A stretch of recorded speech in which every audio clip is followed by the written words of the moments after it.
Huomenta! Se päivä, jota me kaikki olemme pelänneet, on täällä. Suomessa on tapahtunut terrori-isku. Ikävästi ovat terroristit hyökänneet Suomeen.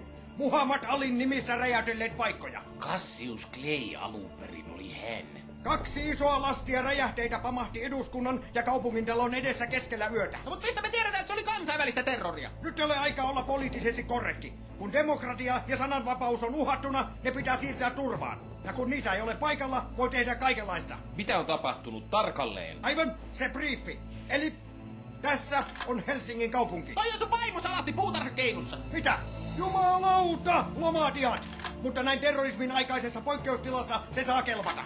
Se on minun alaston vaimoni, mutta kuvittelette, että se on Helsingin kaupunki. Mutta ette katso häntä etutöölöön. Joo, mene nyt asiaan. Viime yönä räjähti pommi, joka tuhosi eduskuntatalon seinän. Toinen pommi räjähti kaupungintalon edustalla. Joku vihaa nyt meidän valtiota. Haluaa luoda kaaosta ja inhoaa meidän vapautta sille jossain. Turpaani päässä istuu Pakistanin vuorilla ja inhoaa Suomen perustuslakia. Lääkkeet! Siellä vihaa meidän kulttuuria joku. Siellä lukee Aleksis Kiveä ja kuuntelee Sibeliusta ja raivoissaan huutaa, että kauhea paskaa tämä Sibelius ja Kivi. Siellä Talibani raivoaa ja... Lääkkeet! Ei lääkkeitä! En anna terroristien voittaa. En anna heidän pakottaa minua turvautumaan lääkkeisiin. Asiaan! Musiikkitalon työmaalta on kadonnut hirveä määrä räjähteitä. 2 5 kilon paukkua ja 1 100 kilon paukku. 5 kilon paukut räjähtivät yöllä, mutta se 100 kilon paukku on vielä kateissa.